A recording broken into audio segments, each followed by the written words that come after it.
Welcome into the video. I'm your tech guy Wayne, and today I'll be bringing you a full new user guide on the Samsung Galaxy S23. This is a full compilation video of every video I've shot on the S23. I'm going to take you through how to use this phone for beginners, all the best tips and tricks, things that you wouldn't have even known you could do on the phone. I'm going to show you that.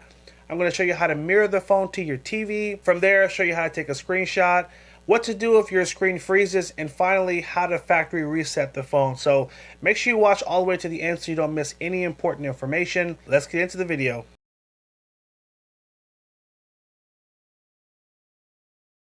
So we're going to go over first a walkthrough of the phone so you can see all the buttons, how to navigate the screen. Then we'll go over how to download apps and games. From there we'll move on to how to make calls, how to send text messages. From there, we'll then transition into how to sign into your email account so you can get all your messages on the phone. And then we'll close out the video with how to use the camera and also how to find your pictures after you've taken them. So that is our kind of rundown of what we'll be covering in the video. So make sure you watch all the way to the end so you don't miss any important information. And before we get started, I just want to point out one thing, one really recommendation really.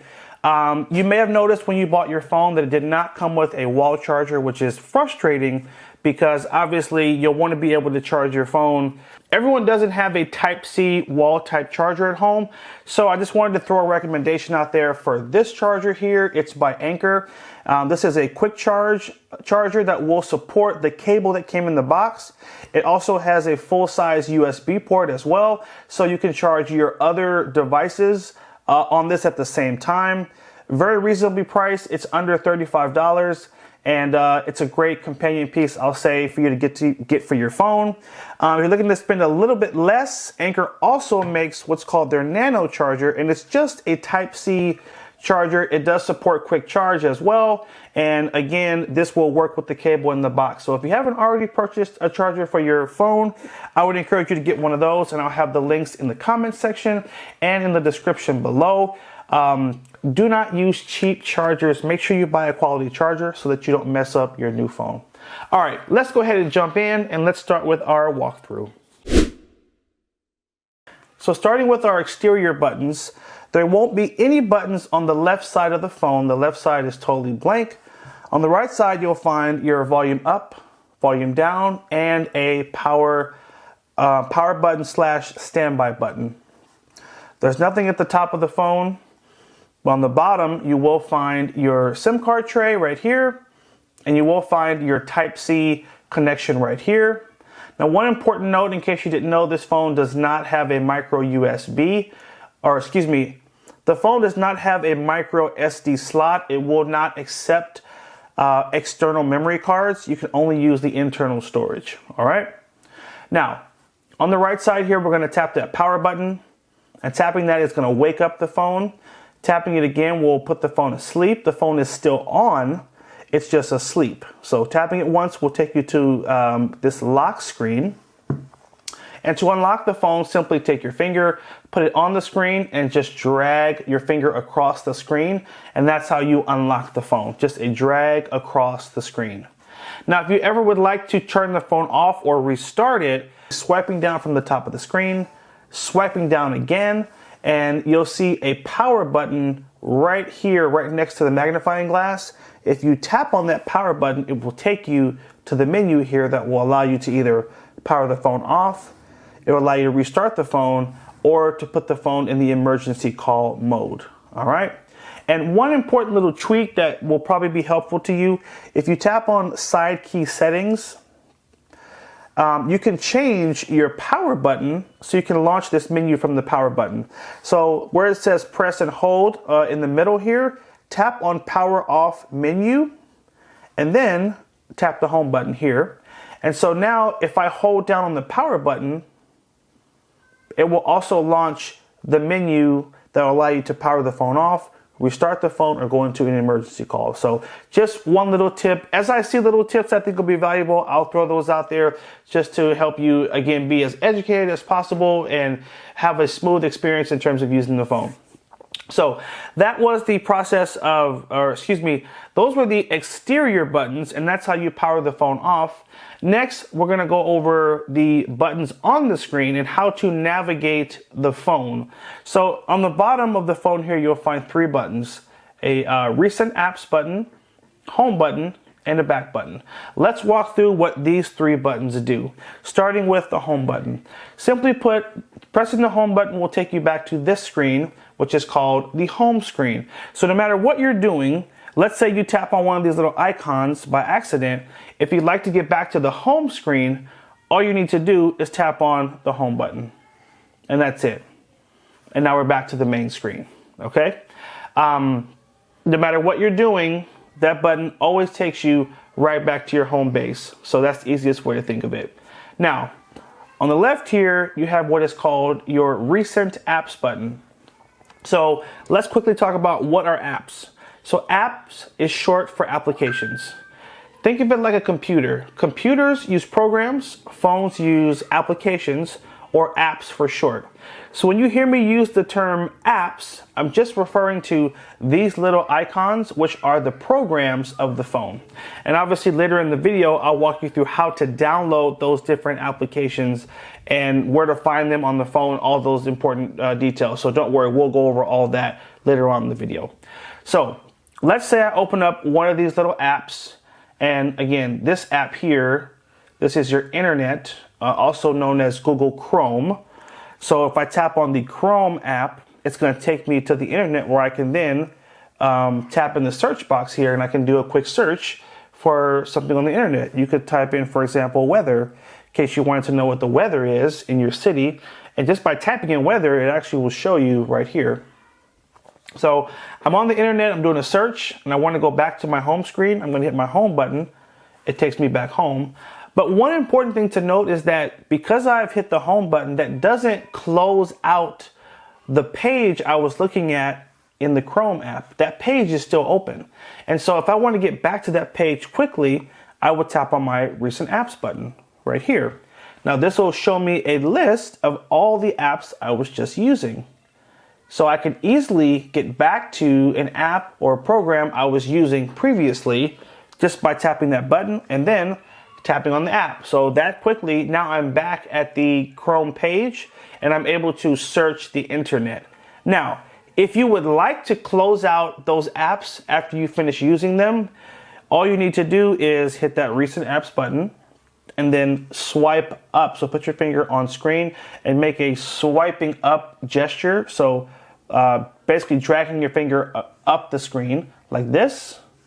And that's how you close out the applications. And if you want to close everything, you obviously have a button here called Close All, and this button will close all the apps in one swoop. Now if I hit the recent apps button again, it'll say you have no recently used apps. So that's just again a quick shortcut to get back to things you were working on and also close out things that could be running. Now let's move on to our back button. Now using the back button, it's used across a lot of different functions on the phone. Let me show you one common example. Let's say we were to go to the settings. So I'm in the settings, and let's say I were to select a couple of different options. I've gone deeper into the menu now. If I'd like to go back one step, I'm going to hit the back button one time, and then I'm going to hit the back button again, and this will keep taking me back one page. That's all the back button does. It just takes you back one step. It's a really easy way to navigate the different apps. And right now I'm on the main screen of the settings page. And if I hit the back button again, it's gonna take me out of the app altogether. So simply put, it just takes you back one step. So these are the three buttons that you'll be using to do a lot of the navigating or moving around with the phone. And you should have kind of a basic understanding after what I've just covered. Now, next, let's talk about what is called the notification panel. Now, if you take your finger and you start at the top of the screen and you just drag it down the screen, it will bring up what is called the notification panel. And this is where you'll find two things. You'll find what are called switches. These are shortcuts to different important settings that people use on the phone, and you'll find notifications from your different applications. So for example, if you were to download Facebook and sign in, if someone sends you a message, it'll actually pop up in this section, and that's how you'll know you have a message. It'll show up in this area right here. So all it does is it's like your communication center. Every time you get a text message or a call or an email, it's going to show up in this section to keep you updated with what is coming through your phone, what communication is there. And so, for example, I have this communication from Google One. So if I tap on it, it'll take me right to that application, and then I can read whatever the message is and get more information. So that's really all that happens in this section of the notification panel. Now, this section is a little more important, and I want to spend a little bit more time explaining this. So at the top of the screen here, these little switches that are shortcuts to just different settings on the phone. So let's start with this button all the way to the left here. This is your Wi-Fi switch.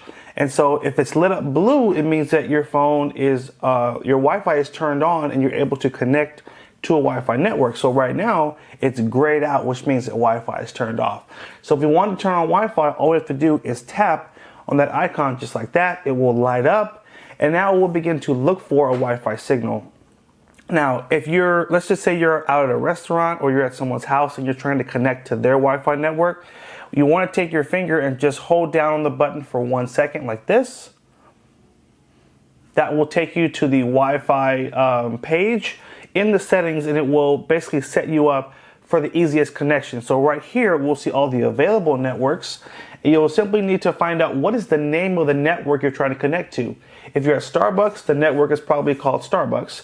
But if you're at a friend's house, it could be named Netgear52, for example. So say, hey, what's your Wi-Fi name and password?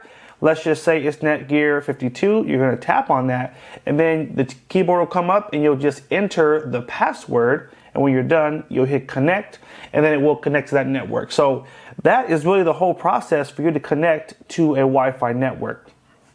Now, we swipe down again, you'll find some other options here. This is your sound switch, which is super important. Right now, because you see a slash over this icon, it means that the phone is on vibrate.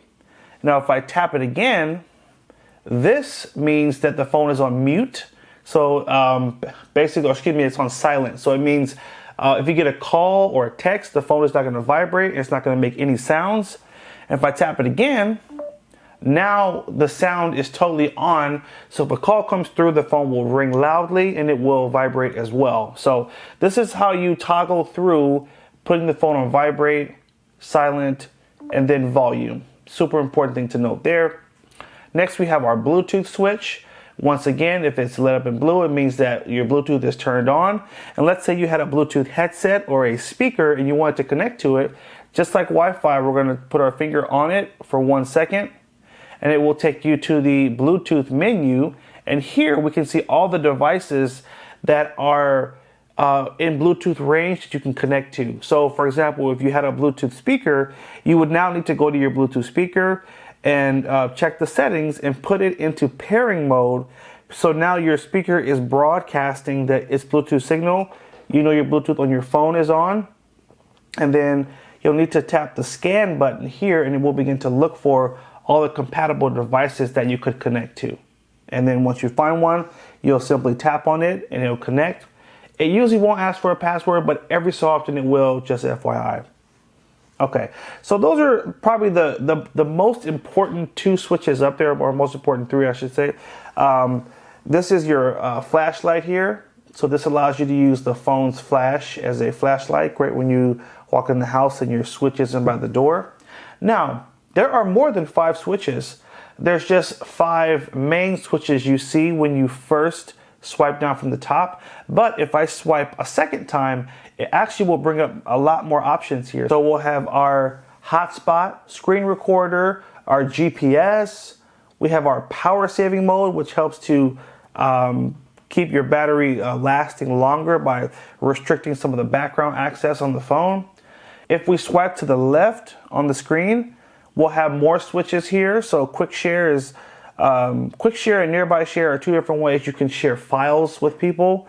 Maybe you took some pictures and you want to send them to people around you. You can just use those options there. And you have a bunch of other cool options here, even a QR code scanner. If you need to scan one of those QR codes, you can do it from the shortcut right here. And also, to point out a few more things, you have a brightness bar that will allow you to put your finger on it and drag to the right to make the screen brighter, or to the left to dim down the screen. So you can manually control your brightness from that bar. And you can tap on these three dots here to turn on what is called adaptive brightness, which also will basically, instead of you having to control the brightness, it will adjust the brightness depending on the room that you're in and how much light is in that room. So just cool important note there. Swiping down 2 times brings up these extra options, shortcut to your settings, your magnifying glass, and your power button. So many good things you'll find in this notification panel. In this next section, I'll be moving into how to make a call and how to answer the phone when someone is calling you. Now, some of you may already know how to do this, but I never like to assume. So first, I'm going to trigger a call, show you that process, and then we will have a call come through the phone so you can see what it looks like and you'll know exactly how to answer the phone. So let's tap on our phone icon in the bottom left corner, and I'm going to go to keypad. And I'm going to enter a phone number here.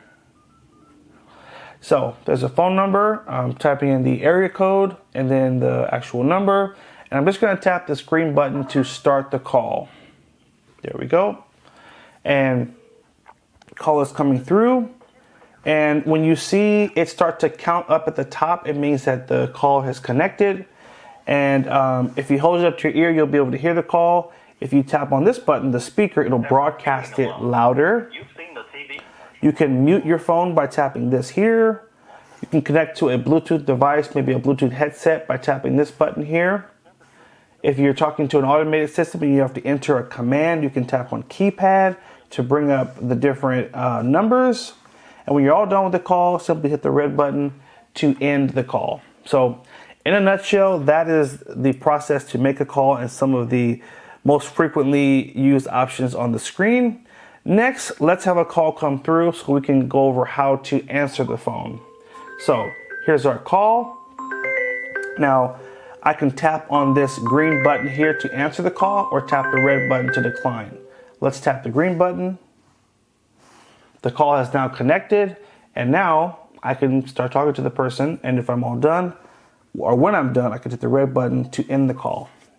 Now, there's different ways that calls are going to show up on the screen. That's one way. And because we were in the phone app, it showed up as a pop-up at the top of the screen. But if we were in a different app, then the call would look different when it comes through. And that's what I want to show you next. So the call is going to come through again, but you're going to see it come through differently. So here we go. Now it's full screen. And guess what? If I just tap this button, it's not going to answer the call for me. I have to put my finger on the button and I have to drag it across. That's how you answer a call when you see the whole screen taken over like that. I'm going to show you one more time so you can see it again. But again, just tapping these buttons is not going to answer or decline. You have to put your finger on the button, then you have to drag your finger across for it to complete the command. So that is how you answer and decline when the call comes through as a full pop-up on the screen. All right, and that's calls in a nutshell. Next, we're going to go over text messages. Now, right next to our phone app here is our messages app, and we're going to tap on it. And this is the section where you will be able to, see messages that come through.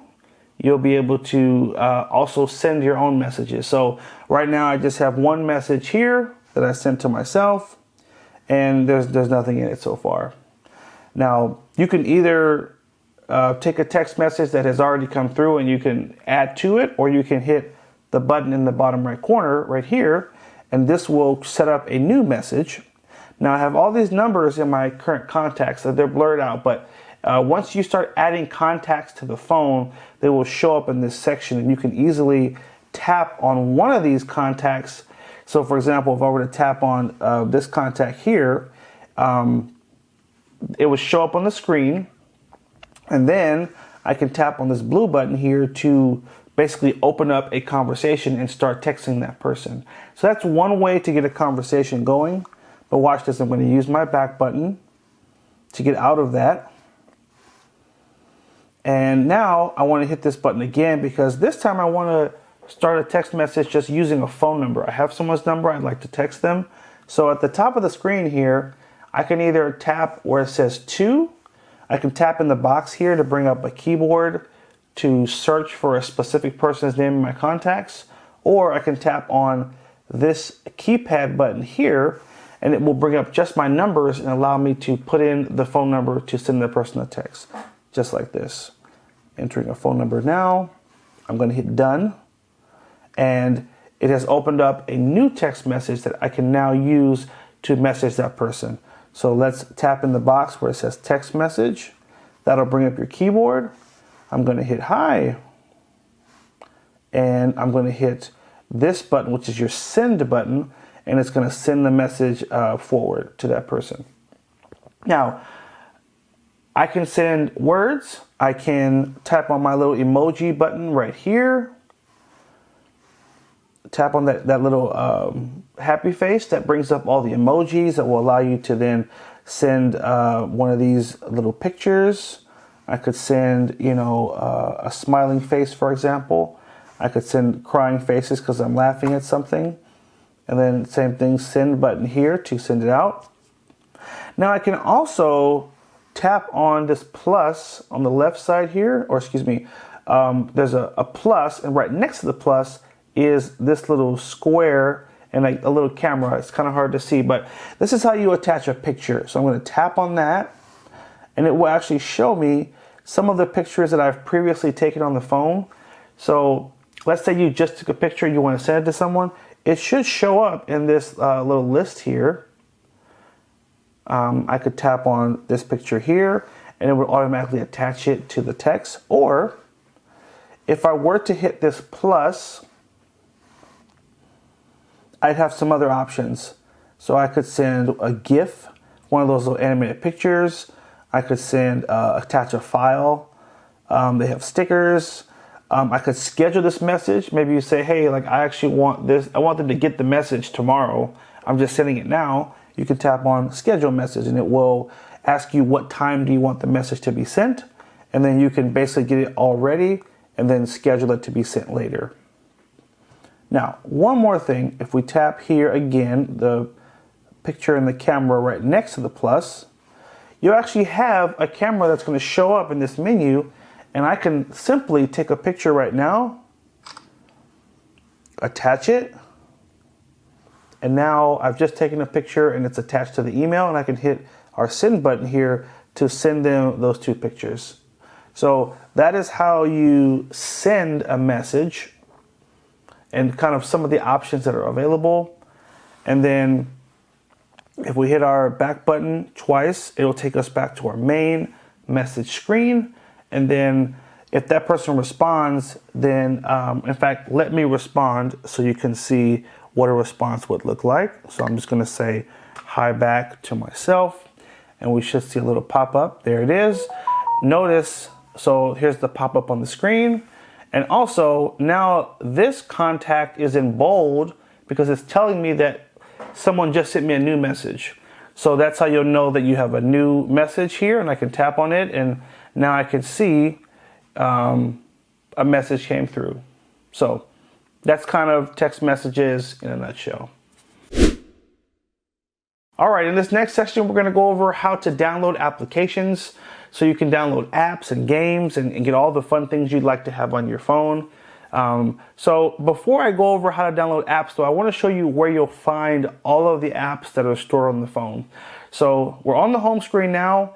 If you'd like to get to your app drawer or the section where all the apps are, you're going to just drag your finger up the screen like this, a drag up, and that'll take you to what is called your app drawer. And this holds all of the apps that are stored on the phone. So you have some folders here. This is a Google folder. If I tap on this, you'll find a couple of Google apps. If I tap here, you'll find some Microsoft apps. There's a Samsung folder that has quite a few apps as well, and the rest of the apps will just be in this section. So this is how you get to the area where you'll find all the apps that are saved on your phone. Now, to download an app, you'll be using the app called Play Store, and this is where all of the apps that are available are stored. Now, one disclaimer. So I just tapped on that Play Store button and it took me right into the store. For some of you, it may not have taken you there. If you don't have a Google account signed in on the phone yet, it won't take you to the store. It'll take you to a page and it will ask you to sign into your Google account. So if you have a Google account already, perfect. Enter your Google account, your email address and your password, and then it will ask you to answer a few prompts. You'll simply say yes, and then it'll take you to this page. If you don't have a Google account, you've never had one, no problem. You should see an option at the bottom of the screen that's going to say create account, and this will allow you to set up your own Google account. It takes less than 5 minutes. All they want is your first name, last name, your date of birth, and then they'll ask you, what do you want your email address to be? You'll create it, and then it'll move you right to this screen right here. So this is how we get here, just in case all of you are not seeing what I'm seeing right now. Okay, so now that we're here, downloading an app is a fairly easy process. Now, if you know what app you want, even better. So let's say I'd like to download a Sudoku game. I can tap in this box. It says search for a. I'm going to tap in the box. And by tapping in the box, it's going to bring up a keyboard. And then I can either type in the name or start typing it, and it will try to figure out what I'm typing and make recommendations. So right now I just typed in half the word and I have some suggestions. And then I tapped the wrong thing. So SOD. So here's Sudoku right here. I can basically tap there, and now I can get all the recommendations for great Sudoku games. Now, you don't have to type it. You can just say it by doing this. So right next to the search box is a microphone. Tap on the microphone and then say the name of the app that you'd like to download. So watch this. Uber. So this will do a voice search, and then just that easy. I said Uber, it brings up the app here, and all I need to do is tap on this green install button to download the app to the phone. And you'll see right here, this little circle is going to fill up, and when it fills up, that'll mean that the app has been installed successfully. And this cancel button is going to change to a green open button. So that's what you're looking for in terms of seeing if the install was successful. And usually it takes no more than a minute, maybe 2 minutes, depending on how big the app is. So I can tap on the green button here that says open, and now I'm in the Uber app. Now I'm going to hit my home button, and I'm going to swipe up and go back to that app section and just show you, here is our Uber app. And every time you download a new app, it's going to populate in this section. So that is the simple process of downloading an app, and that's where you'll find it after you download it. Now I want to show you a few more things in the store before we move on. So let's use our back button here to go back one page. And now we're back on the main page of the store. So the store is sorted by categories. So there are games, there are apps. So for example, Uber would be an app and Sudoku would be a game, because, you know, a game is something you play and an app is more of a program. But either way, depending on what you're searching for, maybe you don't know what to download, you just want to see what's available. You can come to the app section and you can scroll through, swiping up and down to see what's available. You can go to the top charts and search apps based on what's being downloaded the most. You can sort it by kids, maybe apps that are more kid-friendly, or go to categories and get even more specific to a category of apps you're looking for. There is an offer section as well, where you'll find discounts and deals that are available in the app. And you'll have a book section where you can download ebooks, audiobooks, comic books, or you can, search for other books in different genres. So basically kind of a digital bookstore built into the store right here. So that is the Play Store in a nutshell. In this next section, we'll be going over how to set up your email account on the phone. Now, you might have an AOL, a Yahoo, SBC Global email, and you'd like to sign into it on the phone so you can get your messages. So here's the easiest way to do it. We're going to tap on the Google folder on the home screen, and then we're going to tap on Gmail. Now, here's the thing. The Gmail app does a lot more than what most people know. Yes, it will allow you to sign into your Gmail app, but you can also sign into non-Gmail email accounts like this. So let's tap on the upper right corner. You'll see a little dot. Tap on that, and then tap Add Another Account. And here it will give you a list of all the supported email types that you can sign into with the Gmail app. So you can sign into another Google account, an Outlook, Hotmail, Live, Yahoo, Exchange, or Office 360. Now you have this other option which allows you to sign in to less common email types, but it can be a little tricky. So I want to show you another trick you can use to sign to your other email types, and specifically like an AOL email address. So let's hit our home button. We're going to go to the Play Store. Make sure we're under the apps section, and let's get to the top of the screen here, and let's tap in the box. Now on the keyboard, tap on this button here in the bottom left corner. Tap on the @ symbol. It's the A with the circle around it. And then we're going to tap on the ABC and just type in AOL.com.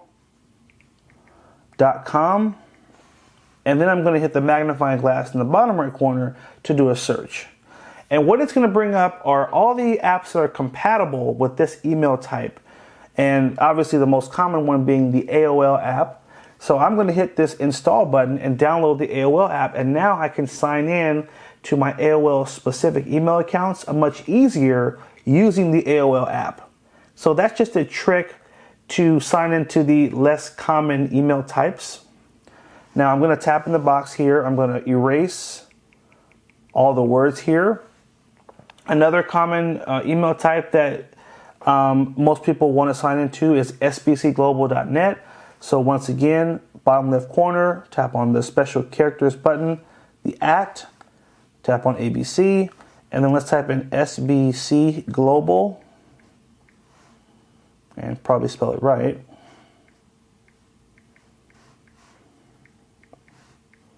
Okay, and then we're going to hit the magnifying glass in the bottom right corner to search, and now it's going to show us all the apps that are compatible with that email type. So this is how you can find an email app that will work with your email type. And it's telling us that the Yahoo app will actually work with that email type. Now, for the last step, let's go home, swipe up. I'm going to go to the AOL app. And basically, this is what the main page will look like. You can tap in the box where it says username or email, type in your email address at AOL.com, hit next, and then put your password in, and then you'll be able to sign in to your AOL email address.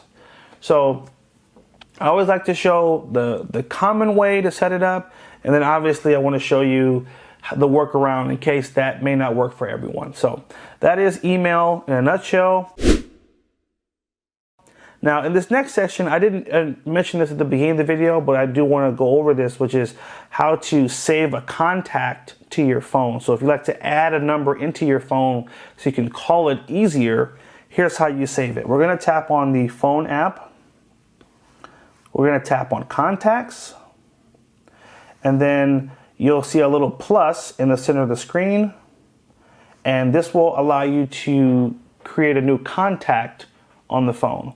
So you're going to get this pop-up. I want to make sure to explain this properly. So you always want to save your contacts to your Google account. Why is that? If your phone gets stolen or lost or damaged and you can't turn it on, you won't be able to access any of the information on the phone.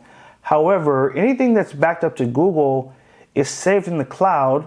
So if you get a new phone and you sign into that email account, you can basically get all those contacts reloaded onto the new phone. So when you see this pop up, make sure you select Google, because that's going to save a copy in the cloud as a backup in the event your phone is lost, damaged, or stolen. Now we're simply going to enter the name of the contact. I'm going to call it Tim, and then I'm going to enter a phone number. So there's our number. And as I swipe up, I can enter other information. I can hit view more. I could put in an address, notes, a website, or any other specific info I'd like to add to it. And then I want to hit save. Now you can also tap on this little camera, and I can assign a picture to his contact, so when he calls, it'll always show his picture. So let's tap camera while using. And now I just want to, let's take a picture of something, press OK. And now it's going to ask you to align the picture so that they're faced in the center. Hit done and then save. And now I have a new contact named Tim, and this picture will come up every time Tim calls. So that's how you save a contact to your phone. And if I want to text him or if I want to call him, I can just type his name instead of having to type out the whole phone number. So anyway, that's that process. And for the last section, let's go over how to use that camera, how to take videos, and then where do they get saved and how do I find them afterward. So this is the camera icon in the bottom right corner, Tap on that. Now we're currently on the front camera, and if you'd like to rotate to the back camera, we're going to tap on this button here. It'll rotate to the back camera.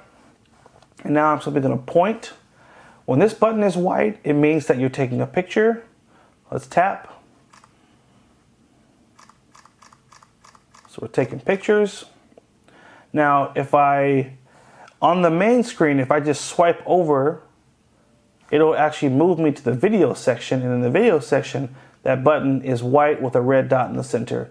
So this is how you'll know you're taking a video, not a picture. Let's tap. We're taking a little video here. If I want to zoom in, I'm going to hit this button here, and then I can go left here. This is how you zoom out. I can snap a picture while I'm taking a video.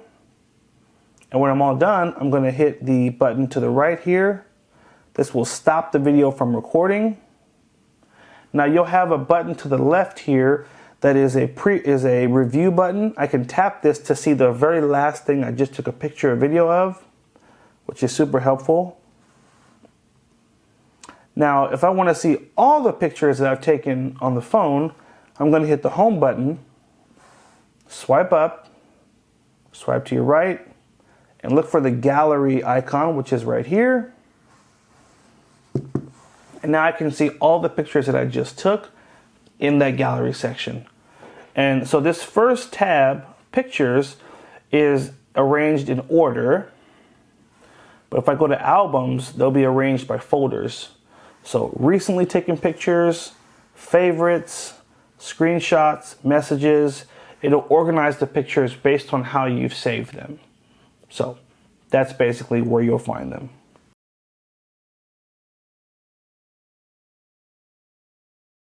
Our first hidden feature is going to be how to run two apps at one time, known as multitasking. So I want to have YouTube at the top of the screen, and I want to have Google Chrome at the bottom of the screen. To do this, I'm going to first go to the YouTube app, and I want to open it up. And then I want to hit the home button, and I want to find my Google Chrome app, open that up, and then I want to close that. Now I want to tap on the recent apps button in the left corner here, and I'm going to slide over to YouTube. I'm going to tap on the icon right above YouTube, which is the YouTube icon, and tap on open in split screen view. And then I want to come down here and tap on the Chrome icon, and just that easy, I now have 2 apps open at the same time.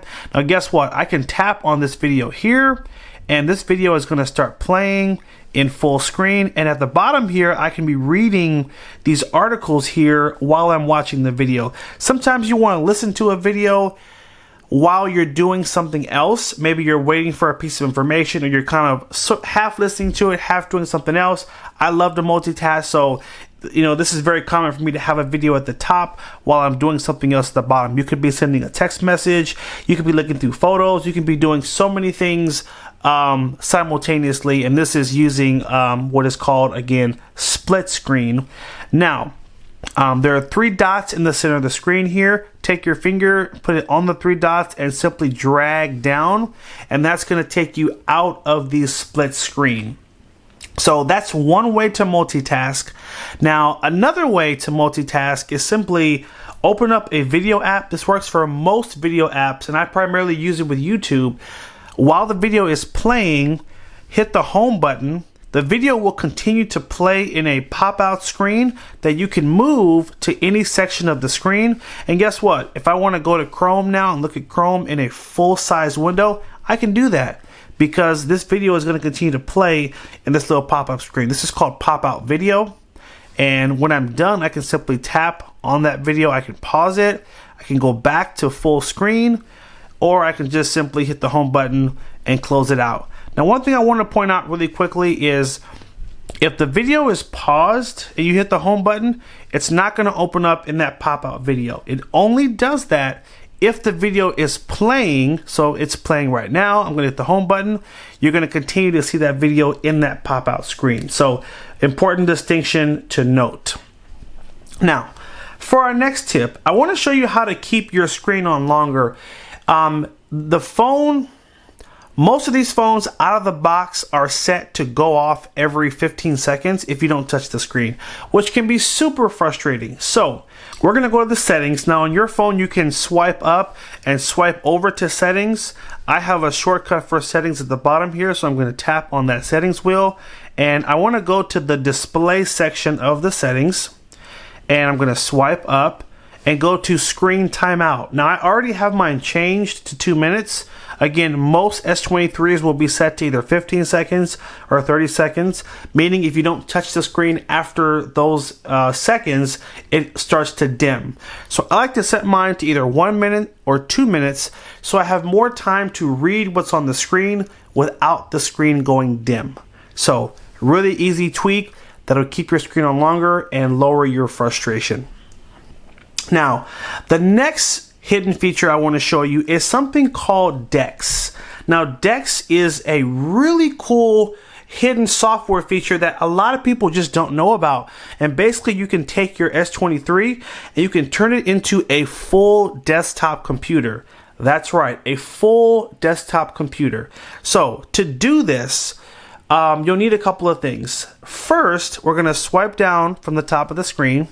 I'm going to swipe down again, swipe to the left, and there is a menu option that's called Dex. Now, when you tap on Dex, it will trigger this special mode that will open up a desktop view. Now, there's a couple of things that also have to happen. So first, you tap on this Dex button here.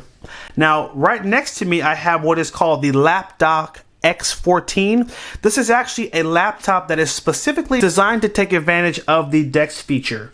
By turning on Samsung Dex from my phone to the Laptop X14, I can turn my S23 into a full desktop computer. Now I can work a lot more productively on the go with all my files. All the files that are on my phone, guess what? I have access to them now on this computer, and I can also enjoy all those apps just on a bigger screen with a keyboard and with a trackpad. It also gives you a large screen to enjoy videos like your Netflix app, YouTube app, all those things on the go. So yeah, check that out. This thing is awesome. Now moving on to our next tip, I want to show you how to launch your camera from any screen, even if your phone is off. That's right, never miss an important moment simply by double tapping on your power button. Watch this. Just tap the power button twice. Oh, there we go. it'll automatically take you to your camera. This is called the quick launch camera feature. So again, if the phone is off or it's asleep and you double tap, it'll automatically wake up the phone and take you right to the camera. Now this also works if you're in another app. Maybe you're on Google Chrome, you're reading an article, your kid does something cute. Hey, double tap that power button. It'll take you out of Chrome and right to the camera so you don't miss any of those important moments. Now, for some of you, you might say, oh, that's cool, but I don't take a ton of pictures. I don't care too much about that. Well, guess what? I have something for you as well. So if you're someone who says, hey, I would rather that double tap be able to launch a different app for me other than the camera, well, let me show you how to do that. You're gonna swipe down, you're gonna hold down on your power button for 1 second. It's gonna launch this screen. Tap on side key settings. And from here, where it says double tap, we're gonna change this from open or quick launch camera to open app. And now it's gonna bring up our app drawer and allow us to select any app to launch when we use that double tap. So for you guys that are like addicted to Amazon, hey, make it your Amazon app. For those of you that love TikTok, guess what? You could make it automatically launch TikTok simply by double tapping on that button. Let's find the TikTok app. In fact, honestly, yep, there we go. Okay, tap on TikTok. Now, every time I double tap that power button, it's gonna launch TikTok.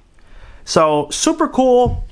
You can do what's called remap the button, and now that button will work for anything that you would like. Whatever app makes more sense for you, go ahead and make that the app. Now, moving on to our next tip, there is a feature on the S23 that is called the App Edge, and it allows you to have shortcuts to the apps that you use the most. And if you notice on the side here, there's a little clear handle that when you swipe over on this handle, it brings up a list of apps. Now these are the apps that I have selected to be my shortcut apps because they're the apps I use the most and I want to have access to the fastest. So for example, we have the August, which is one of my smart locks at home, my Bible app, my calculator, my alarm clock, my chess app, Instagram, Google Keep. These are apps I use a lot, and so I want to have access to them quickly. And guess what? With what is called the App Edge, I simply swipe over, and now I can have these apps at my fingertips to be able to launch them quickly. Now, if you tap on this pencil at the bottom of the screen here, you can actually change out the apps that are on this menu. So I can hit the little minus, the red minus in the corner of these apps. That one will go away, and then I can say, you know what? I want to have my B of A app here right now, or I want to have my Blink app over here. You can change it out. You can add a whole nother row of apps. It gives you a lot of space to just have access to those most important apps. And that's not all. When I swipe again, and it's showing what is called, this is the App Edge. If I swipe over again, it will now move over to what is called the People Edge. And what the People Edge is you can actually add your contacts along this list. So all you have to do is tap on the picture, and guess what? I can call my friend Ricky, or I can send him a text message simply by tapping that. So it's a shortcut to your most important contacts. So tapping on the edit button will allow you to go in and add some of your contacts. Super easy. Now, that is not all. When I swipe over again, on your phone, you're not going to find anything. But on my phone, I've actually downloaded additional edges, was what they are called. And so I have this edge that actually mirrors what you'll find at the top of the screen. All of these little switches here, I have them set on the side. So I don't have to, when I'm holding the phone in one hand, I don't have to reach all the way up to swipe down. All I've got to do is just swipe to the left, and I can now have access to my brightness, for example, or my flashlight, or my power off button, Wi-Fi. All these different things are now at my fingertips, just that easy. So I want to show you where to go if you want to download more of these edge panels, because they're super useful. But real quick, before I show you that, bump that like button. I totally appreciate it. It definitely helps us out and it helps the video to reach a lot more people. So do us that favor. We totally appreciate it. Okay, so if we want to download more of these edge panels, we're going to swipe over. There's a little settings wheel right here. It's kind of hard to see. Let me try it again here. Swipe over. Settings wheel.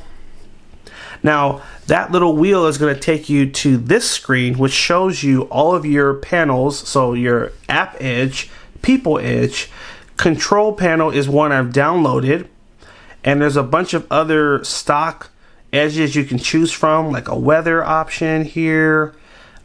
This one has tasks, so you can have it launch like a call, a voice memo, a note. There's just a ton. So I would tell you, look through here and see which ones stand out to you the most. This one's cool too. It actually shows you your clipboards. You can see anything you've copied.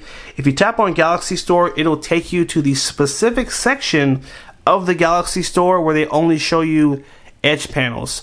So now you can go through and you can download more of these cool edge panels. This is the one I have. It's called Control Center. Highly encourage you to download this one. It works so great.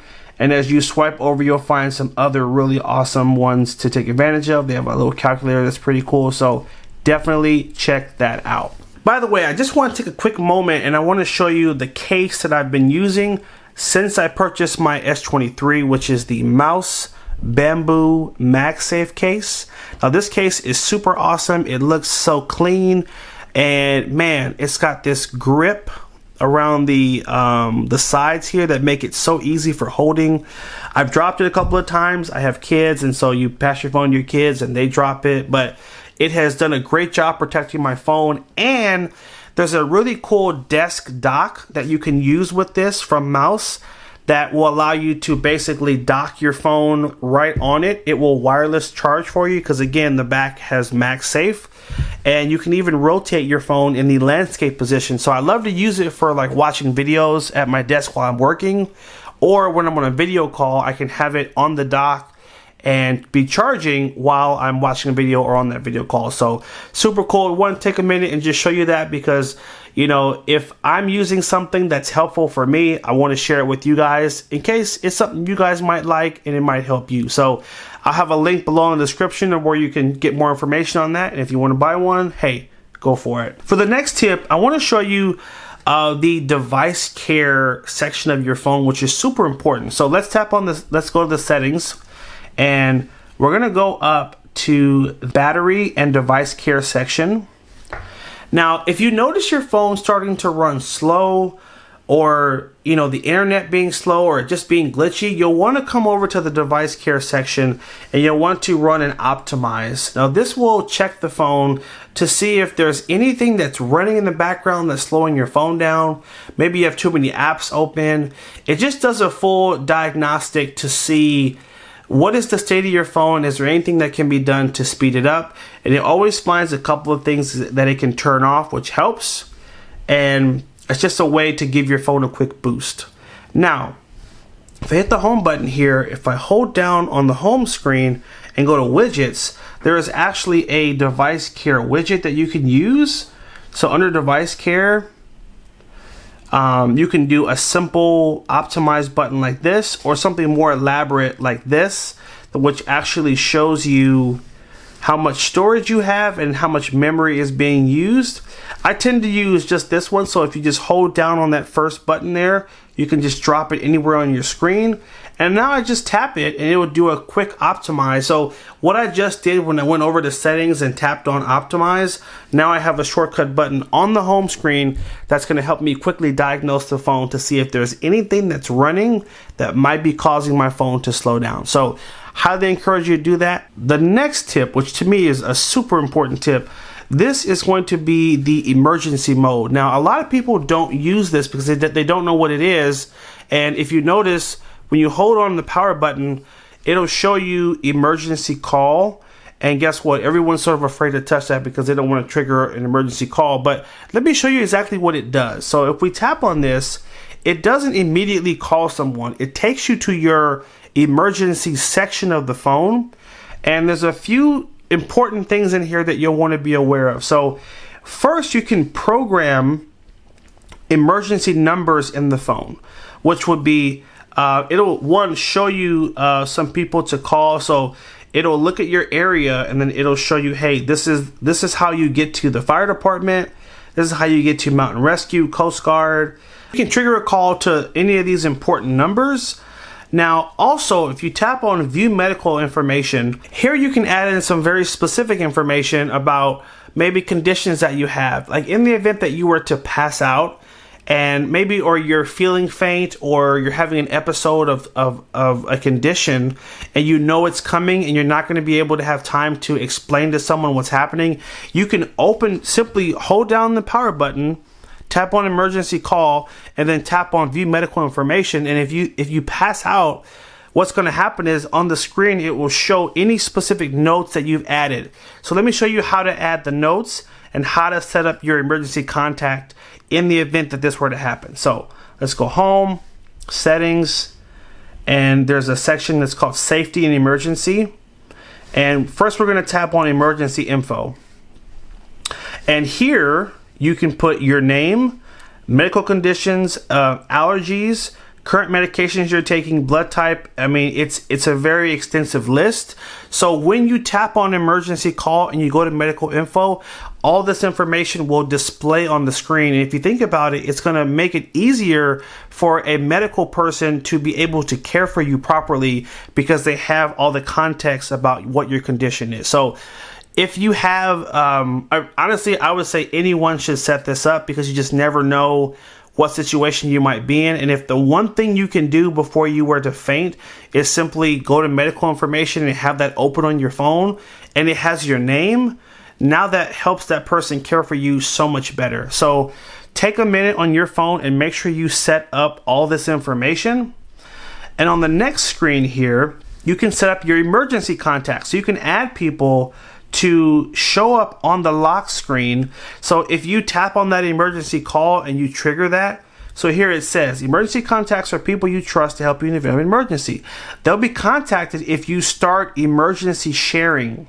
You can also show them on the lock screen for quick access in an emergency. So again, you're going to add these emergency contacts and they're going to get triggered a call if you turn on the emergency mode, and their information is going to show up on your lock screen. So just even more things to set up in the event of an emergency. Someone knows how to care for you and who to contact to be able to let them know how you're doing. So I encourage you to go through this section and set up all the options here. This is the emergency sharing option here. You will need to open it one time.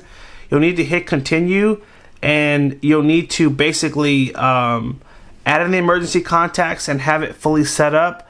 So if you trigger it, it's good to go. The contacts have to be there. Everything has to be set up and ready. So if the emergency happens, like you're not trying to set it up in that moment. All right. So dig deep on that. Super important. I spent a lot of time on that, but I think it's just an important thing to go over.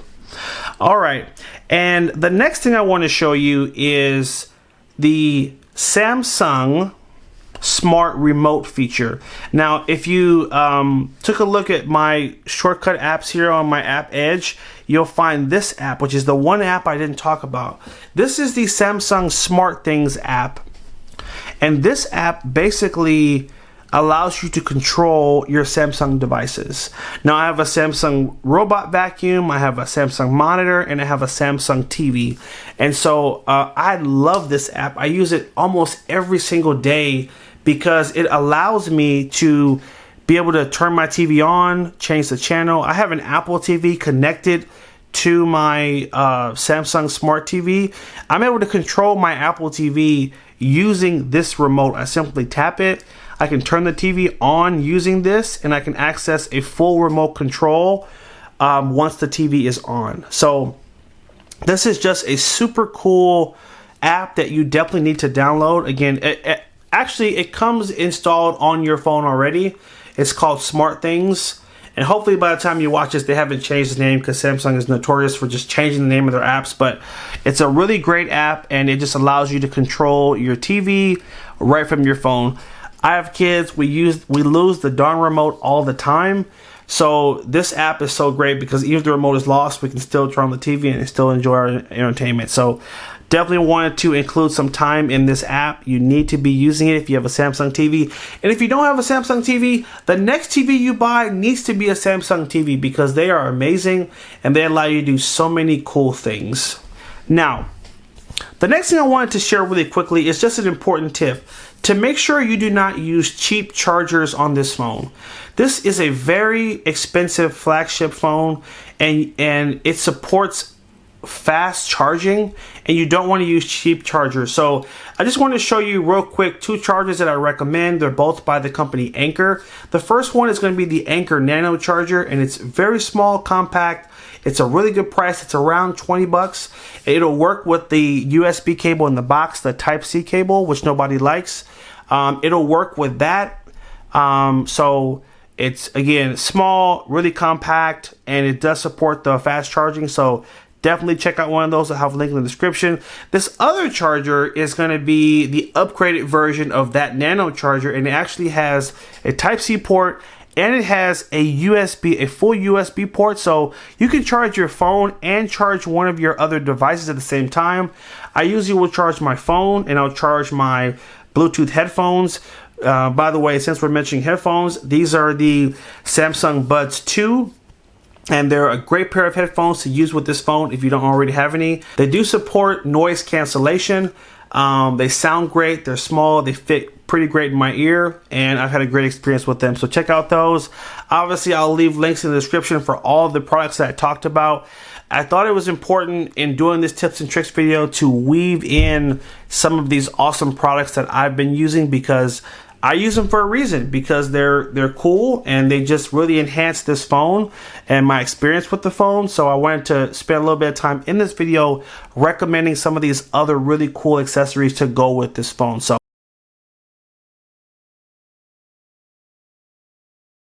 today I want to show you a few different ways to mirror your Samsung Galaxy S23 screen to your TV. I'm going to show you the easiest and fastest way to do it with any TV that has an HDMI input. And then I'm going to show you another option that will also work. It really just depends on your situation. So I want to give you some options and then you pick which one works best for what you're trying to accomplish. All right. So for this first method, I'm going to show you how to do it with a cable. Now the cable I'll be using is an HDMI to a Type-C cable. All right. Now I'm going to drop a picture right there so you can see how much it costs on Amazon. Now basically you're going to plug this cable into the bottom of your phone. And the other end, you'll simply need to plug into the TV. Okay, I'm sliding my phone over so that I can have the TV on the screen as well. And you can see exactly what's going to happen when you connect that cable. Now, I'm going to go ahead and switch my TV to the input that I'm going to plug the phone into. So I'm going to connect the cable. And then I'm going to jump over to the HDMI port that it's plugged into. And when you connect it, the first thing you're going to see is this on the screen. Now this is called Samsung DeX. This is another feature of the Samsung Galaxy S23. In case you didn't know, if you plug it into a monitor, it'll actually give you a desktop view and you can actually use your phone like a full desktop computer. Now, while that's a cool feature, that's not what this video is about. So I want to show you how to turn this off so you can get right to the mirroring. So we're going to swipe down from the top of our screen here, swipe down again, and we're going to turn off DeX. Simply just tap on the DeX icon and that'll get that screen to go away. And now you should see your phone mirrored to the TV. All right. And now anything you do on the phone is going to show up on the TV. And this is great if you're trying to show gameplay. It's great if you have like a trip that you took and you want to show pictures from the trip. Anything you do on the phone is going to show up on the screen. This is also a great option if you're trying to teach someone how to use an app or a function on their phone. This is a great way to fully mirror the screen so you can just show everything you're doing right on a bigger screen. You can also take the phone and rotate it in the landscape position, and it will also rotate on the TV as well. So just know that as long as you're in an app that you can rotate, you will be able to have it show in full screen on the TV. Now, when you're done all you need to do is simply disconnect the cable, and that will disconnect the feed going to the TV. So this is the most ideal way to mirror your phone to the TV. And I'll have a link in the description of the cable that I flashed earlier on the screen. The one thing I want you to keep in mind is that you need to purchase a long cable, probably either 10 feet or longer, depending on how far your TV is from where you sit. That is the only thing you'll have to consider. Now, while I love this method, it has some flaws, and the flaws are that when your phone is mirrored to the TV, everything you do on the phone is going to show up on the TV. Now, guess what? What if a text message comes through? What if you want to make a phone call? That's what makes this not the most ideal way to mirror your screen. So if your goal is simply just to show like a movie or a YouTube video or something from an app, this is the option I recommend. I'm going to switch my TV over to my Chromecast, and Chromecast is actually a much better option for this. I'm going to just go ahead and turn on the screensaver here. And let's say there's a YouTube video that I want to show on the screen. I'm just going to pull up a YouTube video here. This is one of my videos here. Now guess what? I'm going to open the video. I'm going to pause it as soon as I open the video. And at the top of the video, you're going to see this icon. It's called the cast icon. You'll simply tap on that, and then you'll select the device you want to mirror the phone screen to. Now, that cast icon will show up in just about any video app. There are some that will block it, but most of the mainstream apps, your YouTubes, your Netflix, your Amazon Primes, they will have that cast icon. When you tap on it, it'll show you all the available devices. So for example, this is my Samsung monitor. This is actually what is displaying on the screen right here. This is my Chromecast. Now, what is a Chromecast if you've never heard of it? This is a picture of it right here. It's just a little dongle you plug in the back of your TV. They cost about 30 bucks. And it's going to allow you to mirror your phone wirelessly to the TV. You will need Wi-Fi to make that work. So if you don't have Wi-Fi, obviously this option is out for you. But if you have Wi-Fi, no problem. Buy this $30 device. By the way, there's a little shopping cart that'll show up on this side of the video. If you tap on that shopping cart, you can see a link to a Chromecast, and you can buy one right to the video. So just FYI. So essentially, you plug this into any HD TV that has an HDMI input, and then you can simply connect to the device. Your phone will need to be on the same Wi-Fi network as well. You hit that cast icon, you switch your TV to that input. Now our video is mirrored right to the TV, and guess what? My video is playing. You can see it right here, but now I can hit the home button. I can check my text messages. I can make a phone call. I can go on the internet. I can use my phone for all the normal things I normally use it for, but my video is going to continue to mirror to the TV, and that's why I love this option better personally, because normally when I'm trying to show something from my phone to the TV, I just want to send a video or a picture. I don't want to show the entire screen. So that's what makes this option a little more ideal. Now guess what? When you swipe down from the top of the screen, you'll have some controls here. I can pause the video. I can drag this little dot to fast forward the video or rewind it. And when I'm done, I'm going to simply tap on the option there and tap the cast icon, and I'm going to just disconnect it. And guess what? Now we're all done with mirroring our screen. Just that easy. So that's the other method I recommend. Now there's a third option I'm just going to briefly cover. And the reason I'm going to only briefly cover it is because you need to have a smart TV, and you do need to have Wi-Fi in most cases, and it really works the best if you have a Samsung TV. While it can work with other smart TVs, it really works the best with Samsung TV. So that doesn't cover the majority of people watching the video, so I'm not going to spend a ton of time on it, but I do want to show you how to do it. So the other option to mirror your screen is using what is called Smart View. And to use Smart View, you'll simply swipe down from the top of your screen, swipe down again, and tap on this Smart View button in the bottom left corner. And this will display all the compatible TVs that are around you. So this is my 55-inch Samsung TV, which is in my living room. And if I want to connect, I'm simply just going to tap on that option, and it will allow me to mirror my screen right to the TV. And same thing, anything that I'm doing on the phone, it will show right on the TV. It's like the first option when you connect the cable. It's going to show everything. So that is the third option you have in terms of mirroring your screen to the TV. Anyway, guys, that is the end of the video there. And I hope that was helpful.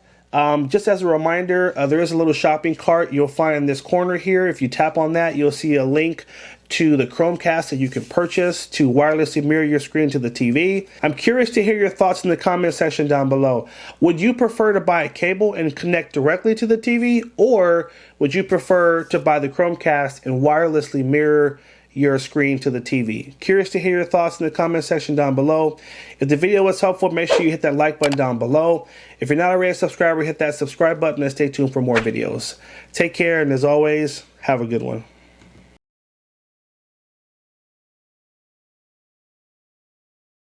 Today, I want to show you how to take a screenshot on your Samsung Galaxy S23, and this will work for any S23 model, so S23 Plus or Ultra. This will also work.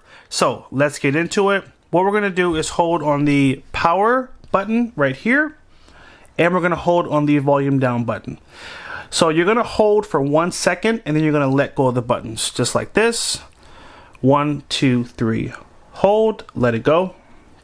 It will take a screenshot. It'll then trigger a menu at the bottom here that goes away pretty quickly, so you got to hit it quick. Let's do it one more time. Power, volume down. 1, 2, 3, hold, let it go. Here we go. I'm going to tap on this button here. Now this button will actually let you crop the screenshot. So maybe you only want to show these apps at the bottom here. You can drag the corner down, and then you can also write on the picture as well by tapping on the pencil. And if you needed to circle, or you needed to like draw attention to something, you can do that. From here, you can tap on this button to share the screenshot with someone via text or an email or an app, or simply tap this button to download the photo, and then it will save to your photo gallery. Now, I want to show you another really cool thing too, which is when you take that screenshot, you can also do some other things. Okay, so I'm on an email right now, and this will work for an email or any screen that has text on it. If you take the screenshot, I want you to pay attention to the bottom right corner, and sorry about the screen flicker there. You're gonna see a little T pop up in this bottom right corner. Once you take a screenshot, if you tap on that T, it will actually allow you to highlight all the text on the screen and copy it, and you could paste it somewhere else. So watch this. Here, let's hold. 1, 2, 3. Hold, let it go. Screenshot, you see the T is here. Tap on the T. Now I can actually only copy the text off of the screenshot.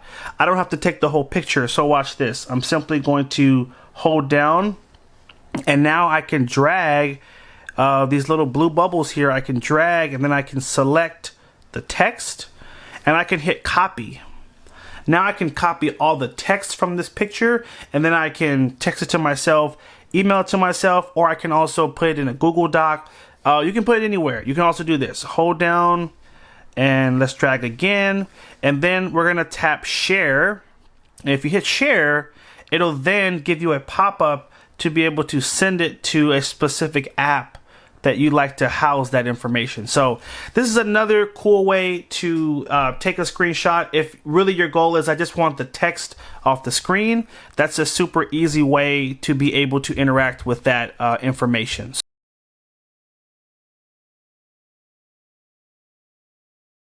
In the video today, I want to walk you through what to do if your screen freezes or your touchscreen is not responsive on the Samsung Galaxy S23. There is a button combination you're going to hold that will trigger the phone to automatically restart itself, and usually it will fix most problems you'll run into with the phone. So let's go ahead and jump right into it. By the way, at the end of the video, if you find it helpful, don't forget to hit that like button. Much appreciated. All right, you're gonna hold on the volume down button with one finger and hold the power button with another. And on 3, we're gonna hold the buttons until the screen goes dark. You might see a few things pop up on the screen, but you're going to continue to hold those two buttons until the screen goes completely dark. Once it goes dark, let go of the buttons and the phone will automatically start restarting. Here we go. 1, 2, 3, hold. So holding them is going to bring up this screen. Just keep holding the buttons. And a few seconds after that screen pops up, there we go. The screen went dark. And now we can let go of the buttons and give the phone just a minute to restart itself. Now after about 1 minute, if you don't see the Samsung logo pop up, all you have to do is simply hold down the power button and that will trigger the restart, okay? But essentially that's all you have to do to trigger the phone to restart itself. And usually if there's a glitch or something that has gotten stuck in terms of the apps, this will fix that problem. However, if this does not work, and when the phone restarts, you still cannot use your touchscreen, then you probably have a bigger problem on your hands, and then you will need to take your phone to a service and repair center to have it fixed. So that is my recommendation for you. Trigger that restart. If that doesn't work, go to your local repair shop, have them take a look at it, and let you know if it is a bigger issue with the phone. You can also contact Samsung support at samsung.com. Go to the help tab and then go to support. They usually have a live person you can connect to that can also help you with issues like this. Today I want to show you how to reset your Samsung Galaxy S24 back to factory settings. The first thing you'll need to do, swipe down from the top of the screen. In the upper right corner, you're going to tap on the settings wheel. From here, you want to go up to accounts and backup. And the first thing you have to do is you always have to remove your Google account. So tap manage accounts, tap on your Google account and hit remove. Now if you have multiple Google accounts, you got to remove them all. And the reason for this is if you don't, you're going to screw the phone up for the next person who uses it, because Google is going to ask for the password for that Google account before anyone else can sign in and use the phone. So you got to remove that. That's so important. Now, all the way at the bottom of the screen here, there is the reset button. You're going to tap on reset. And from here, swipe up. And you're going to hit factory data reset. Swipe up. Hit reset again. It will ask you to put in whatever your PIN code was. I just did an easy one just to get it going. And hit delete all. Give it a couple of seconds and now the phone is going to go right into its factory data reset mode. And this can take usually about 2 to 5 minutes depending on how much data you have on the phone. It's going to completely wipe the phone. It'll restart a couple of times and you'll know the reset was complete, because the last thing you will see is a screen that will say choose a language. So hope you guys found this helpful. If it was, bump that like button down below. And if you're in the market for a really cool pair of headphones, I just picked up these JLabs earbuds right here, and these are really cool, really unique design. It doesn't have a closed case, it's open, but on the bottom here you actually have the charging cable, so you don't need to have any extra cables with you. Simply plug it up to your computer, give it a quick charge, and you're good to go. So if you're in the market for some inexpensive headphones, these are under $30 and surprisingly have some really good bass. So I'll drop a link in the description. At the very top, you'll see a link that says awesome Bluetooth headphones for under 30 bucks. These are those, so make sure you check them out. And thanks again for watching. Take care, and as always, have a good one.